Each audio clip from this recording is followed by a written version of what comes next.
Profeesara beekamaa tokkotu gaaf tokko qorannoo gaggeessuuf doonii yaabbatee bishaanirra imala jalqabe. Akkuma xiqqoo deemaniin cirracha bishaan xarafa hammaarii harkaa qabu tokko itti agarsiise waa'ee jiyooloojii yookiin saayinsii waa'ee albuudaa qoratu waan beektu ni qabdaa jee gurbaa doonii of gaafate. Gurbaanis lakkii ani hin beeku ani nama hin baratin jee deebiseef. Siif dhumatee jira carraan jiraachuu keetii parsantii 25 irratee jira jeen profeesartichi. Gurbaan doonii of kun gaddee hojii isaa itti fufe. Ammas xiqqoo akkuma deemaniin baala mukaa bishaanirra waliif gaddeemu tokko fuudhee itti agarsiise waa'ee bootanii yookiin saayinsii waa'ee mukaa qoratu waan beektu ni qabdaa jee gurbaa doonii of kana gaafate. Gurbaan ammas gaddaan mataa isaa buusee lakkii waa'ee kanaa waan hin beeku tokkollee hin qabu jee deebiseef. Profeesartichi kun of tuulummaan guddaan itti dhaga'amaa siif dhumatee jira ammallee carraan jiraachuu keetii parsantii 25 kabiraatiin gaxirratee jira jeen. Imala isaanii ittuma fufanii bishaaniin gamatti gaara guddaa tokko akkuma arganiin profeesartichi kun gara gaara sanii quba isaa akeekaa gurbatti agarsiise waa'ee jiyoogiraafii yookiin xiindachee ni beektaa gurbaa jee gaafate. Deebiin gurbaa yeroo sadaffaaf kenne kanuma duraa san fakkaata. Ani hin beeku hin baranneen siin jee barjeen of tuulummaadhaan gurbaa kana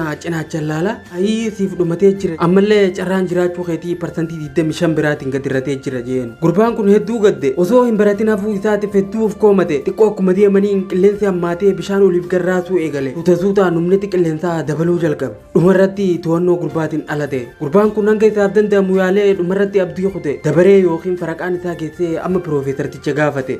Profeesar bishaan daakuu ni beektaa jennaan hin beeku eessatti bishaan daakee beeka jee deebiseef. Gurbaanis profeesar siif dhumatee jira carraan jiraachuu keetii parsantaa 100 xumuramee jira jee doonii qilleensi caccabsirraa bu'ee gara lafa goggogatti bishaan daakuu jalqabe. Agartee obboleessoo profeesarri kun waan guddaa baratee jira qorannoolee gurguddoos qoratee jira nama beekumsa isaatiinis akka malee of tuulu ture. Gurbaan doonii oofu garuu barumsa idilee hin qabu. Profeesarri kun hangamuu isaa haa tuffatu hangamuu jechoota abdii kutachiisoo itti dubbatee hamilee isaa haa buusu malee gurbaan dandeettii ittiin isa caalu ni qaba. Ogummaa bishaan daakuutiin hedduu isa caala. Egaa obboleeyyan namni tokko waan hunda beekuu hin danda'u akkasuma namni hundi walqixas waa beekuu hin danda'u. Waan namni tokko beeku namni kun ammoo waan hin beeknetu jira. Ilmi namaa guutumaan guututti wallaalaan jaamu. Ilma namaa keessaa guutuutti beekanis hin jiru. Beekumsa feete yoo qabaattes gonkumaa hin booniniin. Kan waan hunda beeku rabbii tokkicha qofa ta'uu quba qabaadhu.